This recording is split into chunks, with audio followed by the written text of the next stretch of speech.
Selanjutnya, saya berikan kesempatan untuk pembicara selanjutnya, yaitu Dr. Jeffrey Sayusman, spesialis forensik dan medical legal.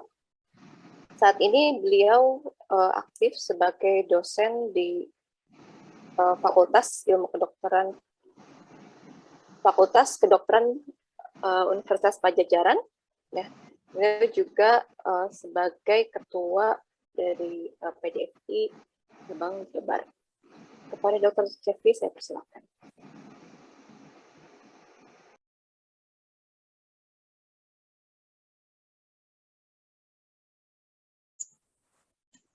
Sudah ada suaranya? Sudah terdengar, Dok. Kalau slide-nya sudah? Sudah ada, tinggal di slideshow. Sudah ya. Oke, Bismillahirrahmanirrahim. Assalamualaikum warahmatullahi wabarakatuh. Selamat siang, salam sejahtera buat kita semua. Menyambung dari apa yang disampaikan oleh Dr. Kunti, saya langsung saja karena waktunya juga nampaknya cepat sekali ya.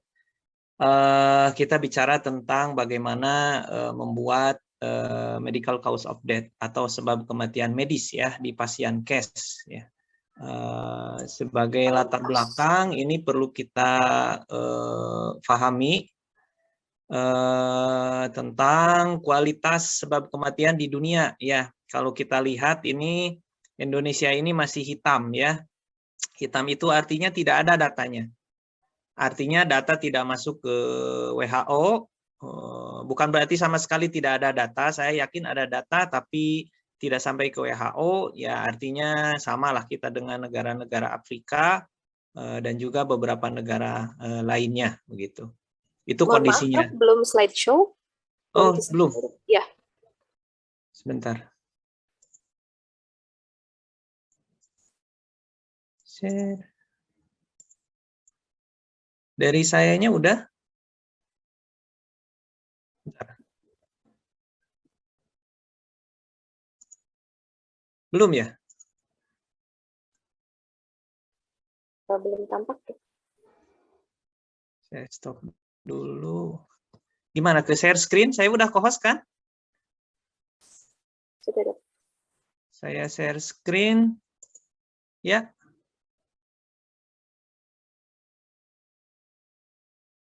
Sudah?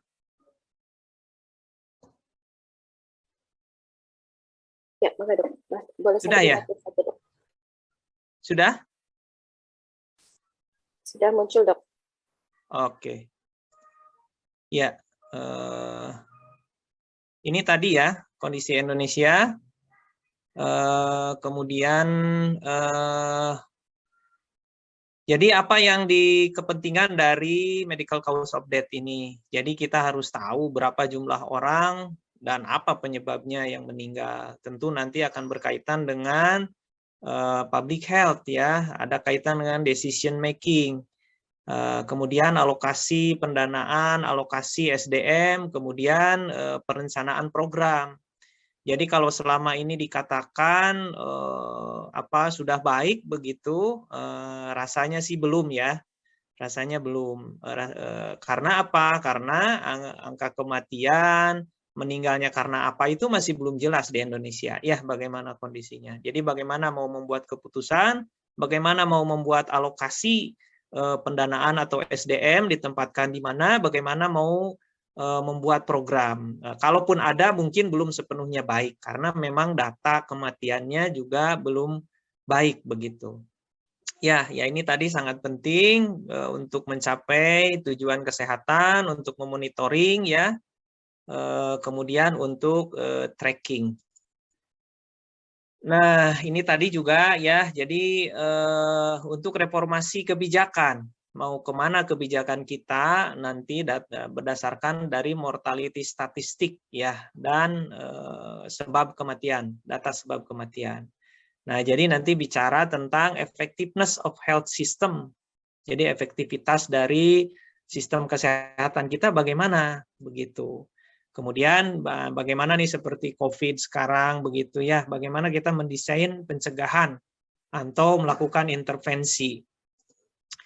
Berikutnya kemudian jadi yang dicari itu semua kematian ya tanpa kecuali.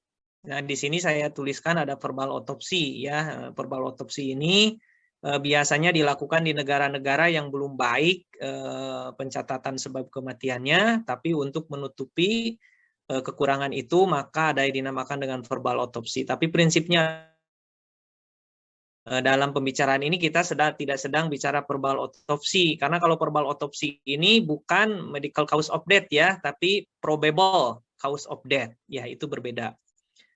Nah ini ya tadi probable, oke. Nah probable cause of death, karena ternyata sekitar 80% dari negara itu akhirnya menggunakan ini verbal otopsi ya. Dan kematian itu sebetulnya lebih banyak di luar dari fasilitas pelayanan kesehatan. Tapi sekarang kita fokus ke yang di pelayanan kesehatan. Untuk apa sih kepentingannya secara statistik? Ya, kita tentu banyak menggunakan nanti ketemu ini. Jadi berapa jumlah kematian berdasarkan usia dan seterusnya, begitu ya. Bagaimana about tentang usia dan jenis kelamin ya.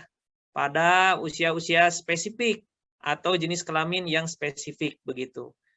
Bagaimana distribusinya antara laki-laki dan perempuan, bagaimana neonatal mortality, bagaimana infant mortality di bawah 5 tahun dan seterusnya begitu ya. Ini maternal mortality bagaimana? Nah, itu berkaitan semua dengan medical cause of death ya.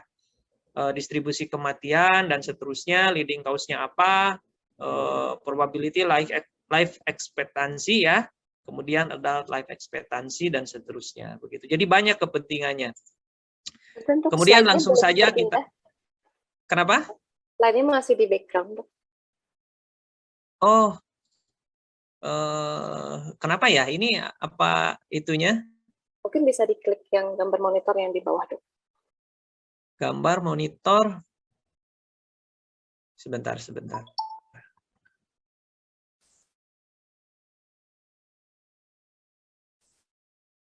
Ya. Yang ini ya, udah ya? Ya, sudah dok. Oke, mohon maaf ya tadi. Nah, ini tadi yang belakang-belakang ya.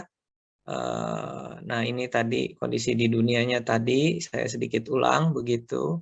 Jadi intinya adalah penting sekali. Dan ini perlu diingat, semua kematian ya, bukan hanya tanggung jawab forensik atau bagian-bagian tertentu, tapi tanggung jawab kita semua ya. Dan yang penting untuk kesehatan itu, nah tentu di underlying cause of death ya. Kalau untuk kepentingan medico legal lebih kepada sebab langsung kematian ya. Kalau untuk kesehatan ini lebih kepada underlying cause of death. Jadi sebab kematian dasarnya apa. Nah, apa yang sering terjadi, laporan kematian itu inadequate. Ya, jadi tergantung kepada orang yang bukan ahlinya ya. Kemudian tidak jelas, kemudian semua kemungkinan yang berkaitan dengan administrasi ya. Jadi reportingnya, terutama reporting yang cancer, yang maternal juga sering kita temukan ill-defined cause of death ya. Nah, ini nih sering kita menggunakan mode of dying ya. Dari sebab kematian ini. Seperti ini ada contohnya heart failure, cardiac arrest, henti jantung ya, gagal jantung, shock, ada brain failure, hepatic failure dan seterusnya ya. Sebetulnya bukan tidak boleh. Nah, kalau terpaksa itu yang kita ketahui begitu ya, karena berbagai keterbatasan misalkan ya, tapi kita perlu mencantumkan itu apa yang mengakibatkan dari failure tersebut ya. Misalkan ini nih ada acute renal failure, nah, karena apa? Nah ini di dalam sebab kematian medis ini penting untuk dicantumkan. Ya renal failure-nya karena apa? Latar belakangnya karena apa? Begitu ya. Nah di dalam forum ini mungkin sama-sama sudah tahu dan sama-sama di dalam harus dicari tuh di semua medrek itu ada bagian ini ya, karena pada akhirnya semua orang itu akan meninggal. Jadi di medrek itu harusnya ada semuanya. Dan setahu saya sih harusnya sudah ada ya. Terdiri dari 3 bagian ya. Bagian 1, bagian 2 dan bagian ketiga ya. Jadi yang bagian 1 itu yang kondisi yang penyakit atau kondisi ya yang secara langsung dia berperan dalam kematian, ya. Nah, kalau bagian duanya hal-hal signifikan yang berpengaruh terhadap kematian tersebut, tapi dia tidak secara langsung mengakibatkan kematian, dan ada kolom di sebelah kanan nanti itu ya yang memperlihatkan intervalnya, bagaimana proses tersebut berlangsung. Nah, ini konsep-konsep yang penting tadi ya, ada underlying cause of death, itu berupa penyakit atau injury ya. Ada contributory cause of death, jadi ini bagaimana dia bisa leading ke ke sebab langsung kematian, apa kontributornya, nah apa underlying-nya begitu. Kemudian ada interval yang tadi sudah disampaikan. Nah, apa sih panduannya untuk supaya tidak terjadi atau supaya lebih baik lah paling tidak ya medical cause of death itu. Jadi urutannya tidak boleh ada yang kosong ya, tidak boleh ada antara yang kosong begitu, harus diisi. Nah, jadi masing-masing penyebab itu langsung berurutan ke atas. Itu kemudian kalau aturan WHO ini harus menggunakan black ink ya, tinta hitam. Nah, kemudian tidak boleh dihapus kalau ada kesalahan atau menggunakan penghapus apapun begitu ya, hanya perlu dicoret. Nah, dan kemudian kalau ada koreksi, kalau secara aturan biasanya difarap dikoreksiannya itu ya. Yang penting jangan dihapus itu ya. Data yang kesalahan atau koreksian yang pertama tidak boleh hilang ya. Kemudian di akurasi data diverifikasi ya. Kemudian tidak boleh ada singkatan ya. Kemudian diusahakan satu penyakit setiap line itu. Nah, nanti kalau dalam pengkodingan ada aturannya lagi ya. Nah, ini yang internasional ini seperti ini. Tadi bagian 1, ini bagian 2, dan ini bagian 3-nya ya. Ini tadi sudah ada jenis formatnya, ada yang untuk 7 hari ke atas, ada yang untuk 0 sampai 6 hari ya, termasuk lahir mati. Ya, itu dibedakan karena yang ini spesifik, berbeda dengan kematian yang 7 hari ke atas begitu. Nah, ini tadi sudah dijelaskan. Nah, ini di 1A itu penyebab langsung. Kalau ada penyebab antaranya ini. Kalau tidak ada, hanya ada satu penyebab langsung, ya ini saja di 1A ya. Di 1A. Nah, ini penyebab dasar kematian itu adalah yang paling bawah dari bagian 1. Bisa di C, bisa di D, bisa di B, atau bisa hanya di A saja begitu ya. Nah, kemudian bagian 2 adalah kondisi lain yang berkontribusi. Ini contoh-contohnya. Begitu contoh penulisannya. Begitu ya, secara singkat sebetulnya seperti itu. Nah, ini contoh yang lain ya, ini urutan kejadiannya, durasi. Nah, jadi dari mulai dia 10 tahun, kemudian 5 tahun, apa yang terjadi, 1 tahun, kemudian 12 hari. Sehingga akhirnya terjadilah akut on chronic renal failure, di situ disebutkan ya. Ini hal yang kemungkinan bisa berpengaruh terhadap kematian ya. Misalkan terjadi 1 bulan ada apa, itu dituliskan begitu. Ya, ini selang waktu tadi sudah dijelaskan. Kemudian tadi ada kita sebutkan tentang penyebab dasar kematian ya. Ini definisinya penyakit atau cedera sebagai awal perjalanan penyakit sampai menuju kematian ya, atau keadaan kecelakaan atau kekerasan yang menghasilkan kematian akibat cedera begitu. Nah, ini konsep dasarnya. Tidak harus di 1D tadi ya, tapi di situ tadi contohnya di 1D ya. Nah, ini kalau masalah ini, masalah pengkodean itu sebetulnya udah bagian medical record ya, mereka punya pengalaman dan mereka mempunyai pelatihannya. Kalau belum ya harus dilatih ya, harus dilatih. Masih ada waktu nggak, Dokter Sani? Masih ada, Dok. 4 menit Nah, lagi. kalau masih ada waktu, saya ingin memperlihatkan sebentar ya.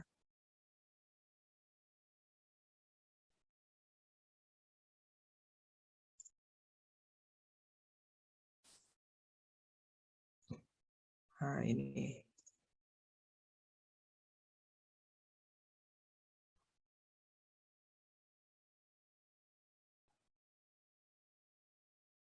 Oke.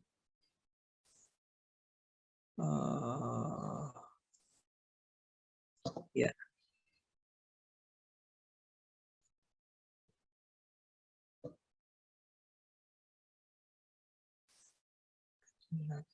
Saya share lagi coba ini.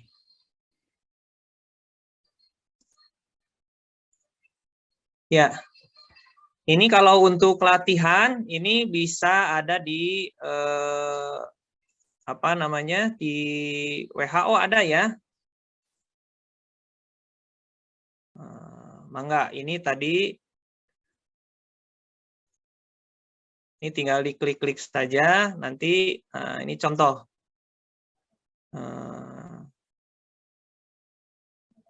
Oke. Ini contoh sertifikat kematian. Nah, ini ada pertanyaan ya.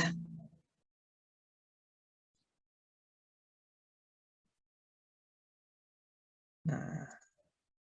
Oke. Nah, ini contoh, ini ada pertanyaan ya, bagian 1. Nah, baris yang mana kondisi yang merupakan sebab langsung kematian? Nah, ini ada pilihan jawabannya. Kita coba jawab A ya. Nah, tadi sudah dijelaskan. Nah, jawabannya betul. Kemudian bisa lanjut. Nah, ini untuk latihan ya, beberapa latihan. Misalkan ini ya.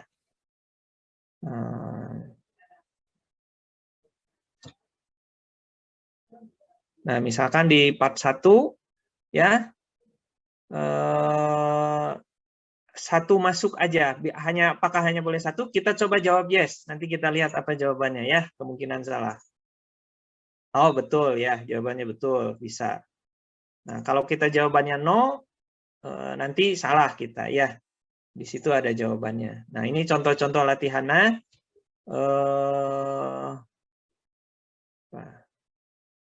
Apa ini betul? Dokter, ada yang bisa jawab yang di sini? Dokter Sani, betul nggak? Misalkan kita jawab no ya, atau yes, kita jawab yes, nanti dia akan bilang bukan, itu tidak betul. Jadi ini salah cara penulisan seperti ini. Tadi sudah dijelaskan ya. Jadi kurang lebih demikian. Misalkan ini coba pilih ini, nah salah jawabannya dan seterusnya dan seterusnya. Jadi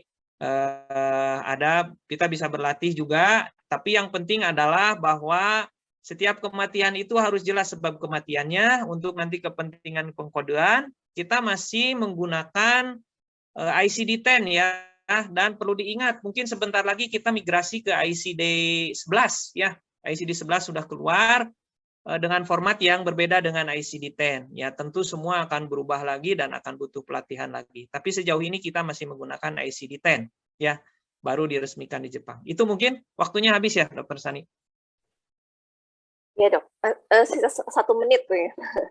Nah, cukup aja lah. Ya, baik. Kita yang simple aja.